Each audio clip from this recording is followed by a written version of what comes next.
ইমামের পেছনে সূরা ফাতিহা পড়তে হবে, বিশেষ করে যেই রাকাতগুলিতে শুনছেন অবশ্যই পড়তে হবে। জোহরের 4, আসরের 4, মাগরিবের 1, এশার 2, তাহলে কত হলো? 11 রাকাত, 17 রাকাত ফরজ নামাজ। 11 রাকাত নামাজে ইমাম মনে মনে পড়ছে, আপনিও মনে মনে পড়বেন। আর আপনি না পড়েন, নামাজ আপনার হবে না। আমি এই বিশ্বাস রাখি, যতটা কোরআন হাদিস অল্প স্বল্প বুঝি তাতে। আর জেহেরি নামাজে যাতে শুনছেন, এই ক্ষেত্রে উভয় পক্ষে দলিল মজবুত আছে, যার ফলে আমি না হবেই না নামাজ ঘোষণা করব না। ফজরের নামাজ আপনার এশার প্রথম 2 রাকাতে, মাগরিবের প্রথম 2 রাকাতে নামাজ হবে না সূরা ফাতিহা পড়লে, এই কথা বলবো না। তবে সতর্কতামূলক এইখানেও পড়ে নেন, পড়ে নেওয়াটাই আপনার এহতিয়াত বা সতর্কতা হবে। আমি এইরকমই করার চেষ্টা করি। আল্লাহু আকবার। ইমাম যদি কেরাত জোরে পড়ে তাহলে মুক্তাদি সূরা ফাতিহা পড়বে কি? জি। ফাতিহার সাথে অন্য কোন সূরা পড়বে কি? জি না, শুধু সূরা ফাতিহা। মুক্তাদি শুধু সূরা ফাতিহা পড়বে, অন্য নয়। আর সব সময় পড়বে, একাই হলেও, জামাতে হলেও, সরবে হলেও, নীরবে হলেও। সূরা ফাতিহা নিয়ে এটা হলো ফরজ পর্যায়ের একটা ঝগড়া। রফাদাইন মুস্তাহাব, হাত কোথায় বানবো মুস্তাহাব, আমিন জোরে আসতে যাই বলি না বলি, মোটে না বলি মুস্তাহাব, আমরা জানি। এই জন্য নামাজের ভিতরে যত ইখতিলাফ আছে সবগুলো মোটামুটি সব আলেম একমত মুস্তাহাব নিয়ে ঝগড়া। আর মুস্তাহাব নিয়ে ঝগড়া হলো হারাম। একটা মুস্তাহাবের জন্য আমরা একটা হারাম কাজ করি, এটা মোটামুটি সবাই একমত। তবে সবচেয়ে প্রচন্ড ঝগড়া হলো সূরা ফাতিহা নিয়ে। সূরা ফাতিহার দলিলগুলো আমি বলি, আর আমি আলহামদুলিল্লাহ চেষ্টা করি যেটুকু বুঝেছি হক হলে হকটাই বলবো, নিজে পালন না করলে বলবো যে আমি এটা পালন করিনি এই কারণে। কিন্তু হক হলে আমি ঘুরিয়ে ফিরিয়ে না বলার চেষ্টা করবো, এটার থেকে আল্লাহর কাছে পানা যায়। আমি ব্যক্তিগতভাবে সেদিন নামাজে সূরা ফাতিহা পড়ি, অর্থাৎ জোহর আসর যখন মুক্তাদি হই, যে নামাজে ইমামের কেরাত শোনা যায় না পড়ি, এবং এটাকেই আমি জোরালো মনে করি। আরো অনেক আলেমী জোরালো মনে করেন। সর্বশেষ আমাদের শেখ মাওলানা শামসুল হক ফরিদ রহমতুল্লাহ আলাইহি তার হাক্কানি তাফসীরে হাক্কানিতে সূরা ফাতিহা তাফসীরে এটাকেই খুব জোর দিয়েছেন, যেটা পড়া দরকার, পড়া উচিত ইত্যাদি। তবে হাদিসে স্পষ্ট আছে সেহরি নামাজেও রাসূলুল্লাহ সাল্লাল্লাহু আলাইহি ওয়াসাল্লাম সূরা ফাতিহা বা সূরা পড়তে নিষেধ করেছেন, সহিহ হাদিস। তা আমি পর্যায়গুলো আপনাদের একটু বোঝানোর চেষ্টা করি খুব সংক্ষেপে।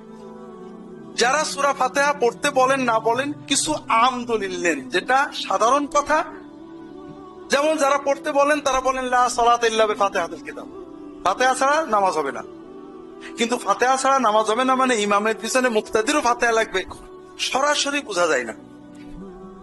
কারণ অন্যান্য হাদিসে পাওয়া যাচ্ছে ইমামের ফাতিহা মুক্তাদির হয়ে যাবে, কাজে এটা অকাট্য না। আমরা যারা না পড়ার কথা বলি তারা বলি আল্লাহ কোরআনে বলেছেন কোরআন পড়লে চুপ করে থাকো, এটাও অকাট্য দলিল না। চুপ থাকা আপেক্ষিক, বিশেষ করে যে নামাজে কিছু শোনা যায় না সেখানে চুপ থাকবো কেন? তো এগুলো হলো জেনারেল দলিল, স্পষ্ট না। কিছু দলিল স্পষ্ট আছে। সূরা ফাতিহা পড়ার পক্ষে স্পষ্ট দলিল দুটো, একটা জয়ীফ আর একটা ব্যাখ্যা করা যায়। একটা হলো আবু দাউদের হাদিস, রাসূলুল্লাহ সাল্লাল্লাহু আলাইহি ওয়াসাল্লাম বলছেন লা সালাতা ইল্লা বিফাতিহাতিল কিতাব, ফাতিহা ছাড়া সালাত হবে না। আবু হুরায়রা বলছেন ইয়া রাসূলুল্লাহ, অনেক সময় ইমামের পিছনে থাকি। তখন তিনি বলছেন তুমি মনে মনে পড়ো, মনে মনে পড়ো। ইকরাহা ফি নাফসিকা। আপনারা হয়তো বলেন মনে মনে মানে আস্তে আস্তে পড়া, কিন্তু আরবি যদি আমরা দেখি, আরবিতে একটা হলো জাহরান, জাহার মানে সরবে পড়া, আর আওয়াজ না দিয়ে পড়াকে কিন্তু নফসিকা বলা হয় না, কি বলা হয়? সিররান। রাসূলুল্লাহ সিররান বলেননি, ফি নফসিকা। এটার ব্যক্তিগত মনের ভিতরে আওড়াও, মুখেও তুমি উচ্চারণ করো, এটা বোঝা যায় না, হতেও পারে নাও পারে। এই হাদিসটা সহিহ। দ্বিতীয় যে হাদিস, এখানে এটা রাসূলুল্লাহ সাল্লাল্লাহু আলাইহি ওয়াসাল্লাম থেকে বর্ণিত যে ইমামের পিছনে তোমরা সূরা পড়বে না, তবে ফাতিহা পড়বে। কারণ ফাতেহা ছাড়া নামাজ হবে না। এটা আবু দাউদের হাদিস, আগেরটা বোধহয় আবু দাউদ ছাড়াও অন্যান্য কিতাবে আছে। এই হাদিসটা ইমামের পিছনে সকল নামাজে, জাহরি নামাজে, সেররি নামাজে, সকল নামাজে সূরা ফাতিহা পড়ার একেবারে স্পষ্ট দলিল, যেটাকে খণ্ডন করার কোনো উপায় নেই। কিন্তু অন্য পয়েন্ট এখানে আছে, হাদিসটার সনদকে শেখ মোহাম্মদ নাসিরউদ্দিন আলবানী জয়ী বলেছেন, বিভিন্ন ইল্লত দেখিয়েছেন। এটা হলো সূরা ফাতিহার পড়ার পক্ষের দলিল, স্পষ্ট, যেটা অন্য ব্যাখ্যা করার সুযোগ নেই। সূরা ফাতিহা না পড়ার পক্ষে যেগুলো মোটামুটি স্পষ্ট দলিল, তার একটা হলো সহিহ মুসলিমের, ইমাম মুসলিম সহিহ বলেছেন, ইন্নামা জুইলাল ইমামু লিয়ুতাম্মা বিহি ফাইদা কাব্বারা ফাকাব্বিরু ওয়া ইযা ক্বারাআ ফাআনসিতু। যখন ইমামের অনুসরণ করতে হবে, ইমাম যখন আল্লাহু আকবার বলে তোমরাও আল্লাহু আকবার বলবে, আর ইমাম যখন কিরাত করে তোমরা চুপ করে শুনবে। এখন এটা স্পষ্ট যে ইমামের কিরাত শুনতে হবে, এটা অন্তত জাহরি নামাজে, যে নামাজে জোরে পড়া হয় সেই নামাজে যে পড়া যাবে না, এটার স্পষ্ট দলিল। তারপরও ব্যাখ্যার দরজা তো আছেই। কেউ কেউ বলেন এখানে কারা মানে সূরা ফাতিহার পরের কিরাত, এটা হাদিস বিরোধী কথা। কোন হাদিসে নেই যে কারা মানে সূরা ফাতিহার পরে। দ্বিতীয়ত অন্য হাদিসে আসছে, আবু হুরায়রা রাদিয়াল্লাহু তাআলা আনহু বলছেন, ইয়া রাসূলুল্লাহ, আপনি সালাতের তাকবীর দেওয়ার পরে ক্বাবলা আন তাকরা, কারা কাজ করার আগে কিছু সময় চুপ করে থাকেন, ওই সময়ে কি পড়েন? তখন আবু রাসূলুল্লাহ সাল্লাল্লাহু আলাইহি ওয়াসাল্লাম বললেন, আমি ওই সময়ে বলি আল্লাহুম্মা বাঈদ বাইনি ওয়া বাইনা খাতায়ায়া কামা বাআদতা বাইনাল মাশরিক ওয়াল মাগরিব। এটা তো সানা, আমরা যে সানা পড়ি এটা তো মাসনুন সানা। তো এখন রাসূলুল্লাহ সাল্লাল্লাহু আলাইহি ওয়াসাল্লাম এই সানাটাকে সূরা ফাতিহার পরে পড়তেন না আগে পড়তেন? তাহলে কারা মানে বোঝা গেল সূরা তাকবীরের পরে কারা বলা মানেই হলো তাকবীরের পরে যে প্রথম কোরআন সূরা ফাতিহা শুরু হয়। তবে এটা সেরনি নামাজে না পড়ার দলিল না, স্পষ্ট না আর কি। অন্য হাদিসে রাসূলুল্লাহ সাল্লাল্লাহু আলাইহি ওয়াসাল্লাম বলছেন, মান কানা লাহু ইমামুন ফাকিরাআতুল ইমামি লাহু কিরাআহ। যদি কারোর ইমাম থাকে তাহলে ইমামের কিরাআতেই কিরাআত হয়ে যাবে। হাদিসটাকে শেখ মোহাম্মদ নাসিরউদ্দিন আলবানী রাহিমাহুল্লাহ, শেখ শুআইব আরনাউত, আধুনিক মুহাদ্দিসরা সহ কাদিমরা এটাকে সহিহ বা হাসান বলেছেন, অর্থাৎ গ্রহণযোগ্য।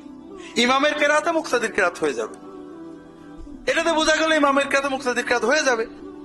তবে হয়ে যাবে এর পাশাপাশি পড়া যাবে না, এটা স্পষ্ট না, বিশেষ করে সেররি নামাজে না পড়ার পক্ষে দলিল না।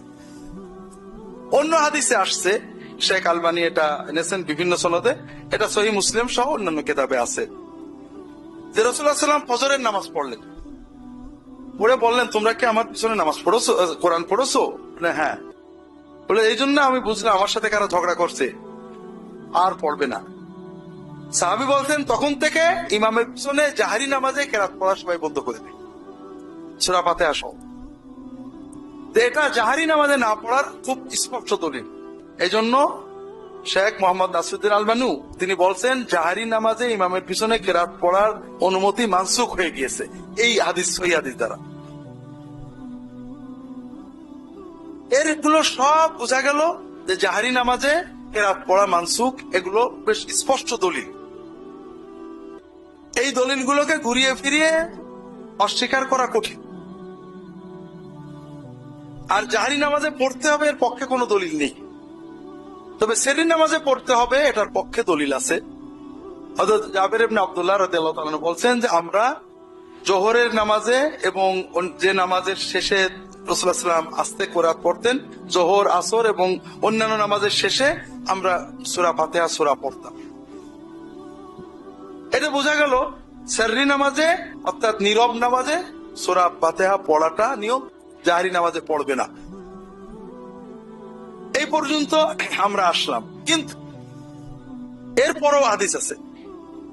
শেখ আলবানী রাহিমাহুল্লাহ তিনিও সহিহ বলেছেন, তিনিও এনেছেন নিজে হাদিসটা, যে জোহরের নামাজে রাসূলুল্লাহ নামাজ পড়ে বললেন, তোমরা কি আমার পিছনে কিরাত পড়েছো? পড়বে না। এটা কিন্তু জোহর কিন্তু সরব নামাজ না, কি নামাজ?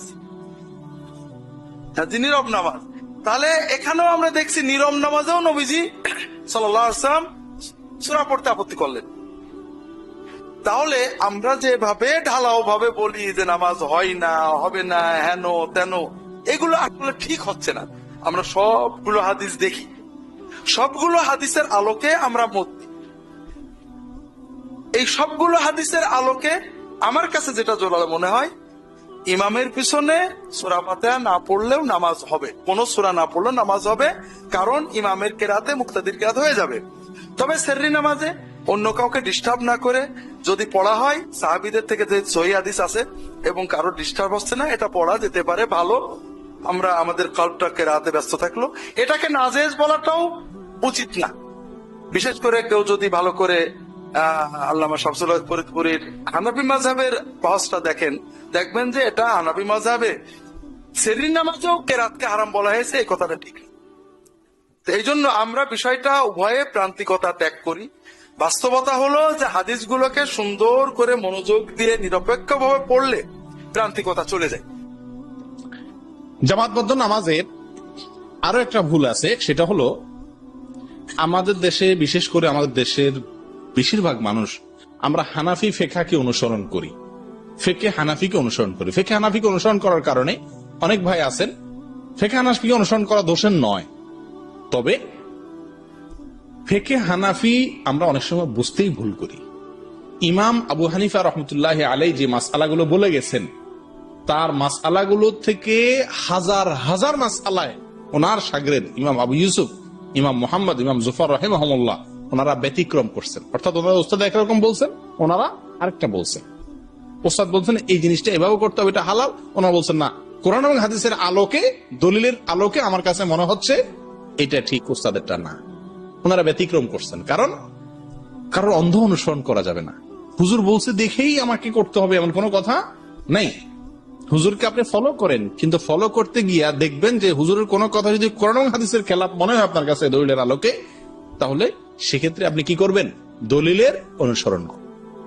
আমাদের দেশে বেশিরভাগ মানুষ জামাতবদ্ধ নামাজে ইমামের পিছনে সূরা ফাতিহা পড়ে না। নামাজ যখন জামাতে পড়েন তখন ইমামের পিছনে সূরা ফাতিহা পড়েন না। কথা বুঝে আসছে? এটি যেহেতু ফিকহি মাসআলার ইখতিলাফ, যদি কারোর ইজতিহাদ এরকম হয়, উনি সমস্ত দলিলগুলোকে ঘেটে ওনার কাছে মনে হলো এটাই সঠিক, ওইটার উপর উনি আমল করেন, উনি মুক্তি পেয়ে যাবেন, কোনো সমস্যা নেই। কারণ কোরআন এবং হাদিসের আলোকে যদি ইজতিহাদ করে, যদি সমস্ত দলিলগুলোকে ঘাটাঘাটি করে যদি তার কাছে এই দলিলটা বেশি শক্তিশালী মনে হয় এবং তার উপর উনি আমল করেন, তিনি ভুল করলেও আল্লাহ তাআলা মাফ করবেন, হাদিসে ওয়াদা আছে। কিন্তু রাসূলুল্লাহ সাল্লাল্লাহু আলাইহি ওয়াসাল্লাম বলেছেন, বিশেষ করে সহিহ বুখারীতে আসছে যে মাল্লাম ইয়াকরা লা সালাতা লিমান লাম ইয়াকরা বিফাতিহাতিল কিতাব, যে ব্যক্তি সূরা ফাতিহা পড়বে না তার নামাজ হবে না। যে ব্যক্তি সূরা ফাতিহা পড়বে না তার নামাজ হবে না। অতএব ইমামের পিছনে হলেও আমাকে সূরা ফাতিহা, কথা বুঝে আসছে? আচ্ছা, ইমাম সাহেব যা যা পড়েন সবগুলো আমরা পড়ি কিনা? আত্তাহিয়াতু, দুরুদ, উঠা বসার সময় আল্লাহু আকবার, সামিআল্লাহু হামিদা, আসসালামু আলাইকুম ওয়া রাহমাতুল্লাহ, দোয়া মাসুরা, সব জিনিসগুলো ইমাম সাহেবটা পড়েন, আমরা আমাদেরটা পড়ি। শুধু জামাতে একসাথে পড়ি, ওনার পরপর করে জিনিসটা এই নাকি? সূরা ফাতিহার বেলায় কেন উনি পড়বেন আমরা বলবো যে না, উনি পড়লে আমারটা হয়ে যাবে? হ্যাঁ, এরকম একটা রিওয়ায়াত পাওয়া যায়, সে রিওয়ায়াতের ভিত্তিতে অনেকে আমল করেন। কিন্তু একটা কথা সবসময় মনে রাখবেন, উলামা ইকরামের ভিতরে যখন ইখতিলাফ হয়, তখন এমন মতটাকে গ্রহণ করবেন যে মতটা বেশি সতর্কতামূলক, যে মতটা কি বেশি সতর্কতামূলক। যেমন কথার কথা, একজন আলেম বলছেন যে ইমামের পিছনে সূরা ফাতিহা পড়া লাগবে না, ইমামের পিছনে সূরা ফাতিহা পড়া লাগবে না, অর্থাৎ না পড়লেও নামাজ হয়ে যাবে। কিন্তু পড়লে যে নামাজ হবে না এই কথা উনি বলেন না। পড়লে উনি, ওনার মতেও কি, পড়লে নামাজ হয়ে যাবে, কিন্তু পড়া জরুরি না। ঠিক আছে? আরেকজন আলেম বলতেছেন ইমামের পিছনে সূরা ফাতিহা না পড়লে নামাজই হবে না। দুজন কোরআন হাদিসের আলোকে বলতেছেন। কোন মতটা আপনার জন্য মানলে বেশি নিরাপদ হয়, বেশি সতর্কতামূলক হয়? কোন মতটা? পড়লে সবার মতে কি হয়ে যাচ্ছে, নামাজটা আমার হয়ে যাচ্ছে। কিন্তু আমি না পড়ি যদি সূরা ফাতিহা ইমামের পিছনে, তাহলে একজনের মতে নামাজ হয়ে যাচ্ছে, কিন্তু আরেকজনের মতে কি হচ্ছে না, নামাজটা হচ্ছে না। কথাটা বুঝতে পারছেন? আপনারা, আমি বললাম যে ভাই এখানে একটা মূল্যবান জিনিস রাখা আছে, যার কাছে এখন এত টাকা, যে এত টাকা এখানে রাখতে পারবে সে নিয়ে যাবে। কথা বুঝছেন? এখন এটা নিয়ে আপনাদের ভিতরে মতবিরোধ হয়েছে। একজন বলছে যে মতুয়া 8 টাকার কথা বলছে, আরেকজন বলছে 10 টাকার কথা বলছে। কথা বুঝছেন? তো কত টাকা রাখা নিরাপদ হবে? 10 টাকা না 8 টাকা? 10 টাকা, কারণ 10-এর ভিতরে 8 আছে, 8-এর ভিতরে কি নাই? 10 নাই, 2 টাকা বেশি থাক, তাও আমি যাতে জিনিসটা মিস না করি। ঠিক একই ভাবে সূরা ফাতিহার ব্যাপারে ইমাম ইসলাম আমরা সূরা ফাতিহা, আমি একদিন রুমে বসে, আমার রুমে এক ভাই, উনি মিষ্টি দোকানের করে, আল্লাহ তাআলা ভাইকে আরো বড় বানাক। এই ভাই আমার কাছে গিয়ে বলতেছে যে নামাজে যে ইমামের পিছনে কেরাত পড়বেন আর আপনারা যে পড়েন না, দলিল কি? তো আমি প্রথমে বললাম, আমরা ফিকহে হানাফি যারা অনুসরণ করি, ফিকহে হানাফি তো পুরা ফিকহে হানাফি মোট 60টা বিষয়কে সামনে রেখে মাসালা আলোচনা করে, মাথায় রাখবেন। এর মধ্যে এক সর্বপ্রথম ফিকহে হানাফির কাজ কোরআন দেখে। কোরআনে যদি ফিকহে হানাফি কোনো আমল পেয়ে যায় এবং এটা যদি একদম কোরআনে পাওয়ার পর এটার সাথে যদি অন্য কোনো কিছু সাংঘর্ষিক হয়, এটা ফিকহে হানাফি নেয় না। এটা আপনার মাথায় রাখবেন। ফিকহে হানাফি যদি কেউ ভালোভাবে পড়ে, তখন সে বুঝতে পারবে মাসালার ক্ষেত্রে ফিকহে হানাফি কতটা কঠোরতা অবলম্বন করে, যা অন্য কোনো ক্ষেত্রে আপনি পাবেন না। এতটা কঠোরতা অবলম্বন করে ফিকহে হানাফি, এটা সত্যি কথা। আপনি পড়েন, যারা ফিকহে হানাফি ফলো করেন না এদেরকেও পড়ান কিছুদিন, তখন সে বুঝতে পারবে যে ফিকহে হানাফি কতটা কঠোরতা, মাসালার ক্ষেত্রে তারা কতটা কঠোর অবস্থানে থাকে সবসময়। 1 নাম্বার কোরআন, কোরআনে থাকলে বাস। আল্লাহ সূরা আরাফে বলছে, ওয়াইজা কুরিআল কুরআন ফাসতামিউ লাহু ওয়া আনসিতু লাহু।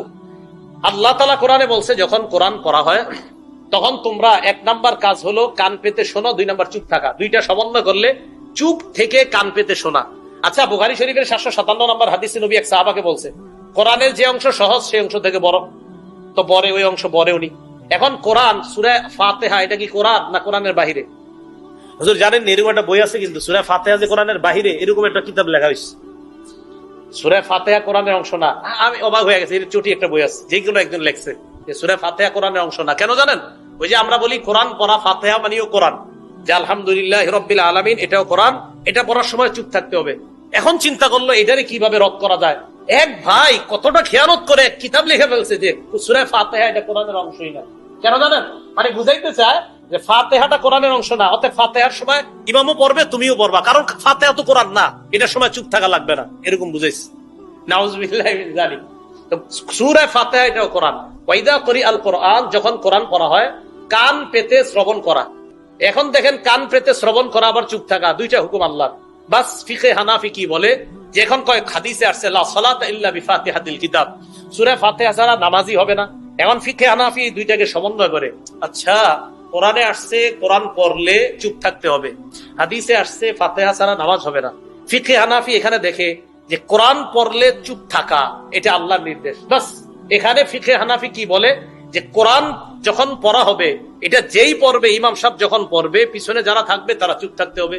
এখন প্রশ্ন উঠবে ফিকহে হানাফির উপর, তাহলে লা সালাতা ইল্লা বিফাতিহাতিল কিতাব এই হাদিস কোথায় যাবে?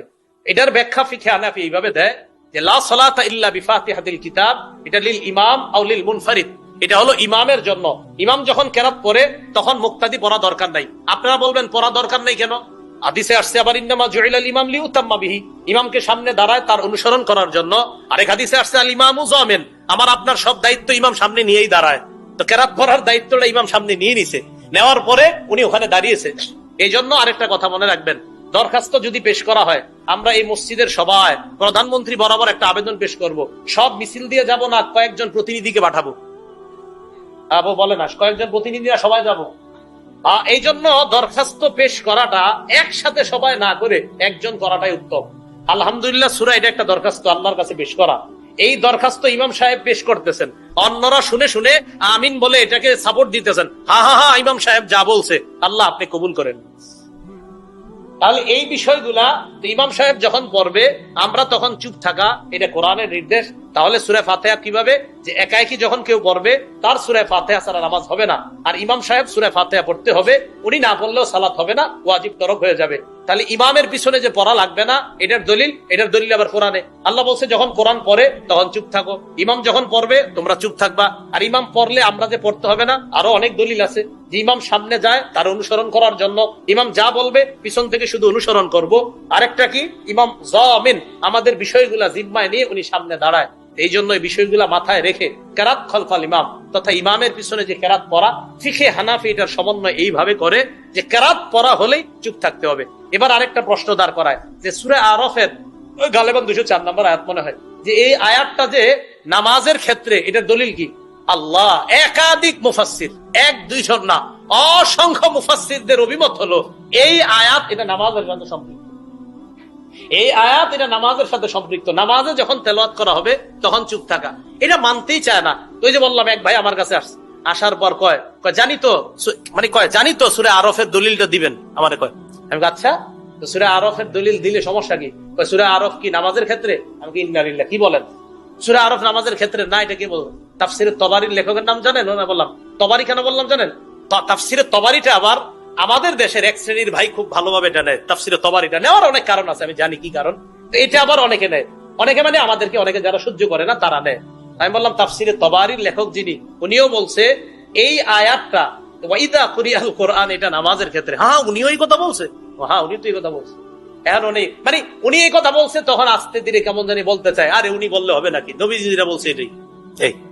এই হলো বিষয়গুলো আর কি। যাই হোক, আমি এই পর্যন্ত কিন্তু আমি কোন শ্রেণীর নাম নিছি না, আমি নাম নেইনি, মানে বললাম যে বলে। এখন বলবেন যে কে বলে, তো যে বলে সে, কে বলে যে বলে সে, কি যে কয় এটা কি নবী? না, নবীজি বলছে। এখন আর এই কথা শোনা যাবে না। এরপরে দেখেন আরো কিছু বিষয় থাকে আমাদের। এই যে লাইলাতুল বারাআত, এই লাইলাতুল বারাআতের ব্যাপারে এক ভাই আমার কাছে আসার পর কয় ওই রাত্রে যে হালুয়া রুটি এগুলা কি আছে? তো আমি বললাম না, নাই। তা ওই ভাই আবার প্রশ্ন করলেন, ওই রাতে হালুয়া রুটি বেজি বানানো হয়, সাপ বানানো হয় রুটি দিয়া, আরো অনেক আকৃতি, ঘোড়া, বাঘ, ভাল্লুক, এগুলা ঠিক? আমি না, ঠিক না তো। ওই রাতে যে গোসল করলে, মাথার পানির চুল পড়লে, মহিলাদের চুলের এই পানিগুলা পড়লে প্রত্যেক ফোটায় ফোটায় নেকি ঝরে যায়, মুকসুদুল মুমিনিন না আরো কিছু বইয়ের নাম লেখছে, এগুলাতে আছে, এগুলো ঠিক না? এগুলো তো ঠিক না। বলতে বলতে হঠাৎ আমারে বলে ফেলতেছে কি, আচ্ছা লাইলাতুল বারাত যে এটা ফজিলতের রাত, এটা ঠিক না? আমি কই হ্যাঁ এটা ঠিক। কই কে বলছে? আমি কই নাসিরউদ্দিন আলবানী রহমতুল্লাহ আলাইহি বলছে। তো যখন আমি বললাম নাসিরউদ্দিন আলবানী রহমতুল্লাহ, কই নাসিরউদ্দিন আলবানী বলছে? হ্যাঁ, নাসিরউদ্দিন আলবানী রহমতুল্লাহ বলছে। কয় হুজুর শিওর আপনি নাসিরউদ্দিন আলবানী বলছে? আমি তো ভাই সত্যি নাসিরউদ্দিন আলবানী বলছে। কয় শোনেন, নাসিরউদ্দিন আলবানী আমাদের দলিল না, আমাদের দলিল আল্লাহর রাসূল। এই কথা আমি দেখেন, এটা উনি এই সত্যি উনি এই কথাটা বলছে। তা আমি বলি যে হাদিস সহিহ দুর্বল, এটা তো কোনো না কোনো ইমাম বলছে, ঠিক না? তাহলে এই ক্ষেত্রে তো ইমামদের কি আমরা মানি, এটা সহিহ, এটা দুর্বল, এটা হাসান, এটা হাসান লি জাতি, এটা হাসান লি গায়রিহি, এটা মুনকাতি। এই হাদিসগুলো তো আমরা কোনো ইমামরাই ফলো করি।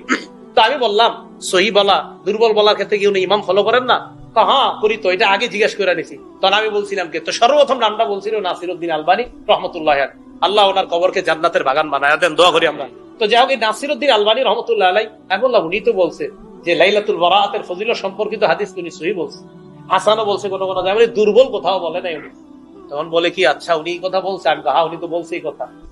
এখন উনি এটা মানে ইয়া করতে চায় না, উনি বলছেন। তখন এক ভাইদের পক্ষ থেকে আসছে, আমাদের এটাই প্রমাণ যে আমরা কোরআন সুন্নাহ মানার ক্ষেত্রে কাউরে মানি না, কোরআন সুন্নাহই মূল দলিল, এইখানে কোন ইমাম আসলে এটা আমরা দেখি না। তাহলে ভাই সহিহ না দঈফ এটার ক্ষেত্রে কি আপনি কোরআন সুন্নাহ ডাইরেক্ট মানতে পারবেন নাকি? এটা তো কোন ইমাম লাগবে।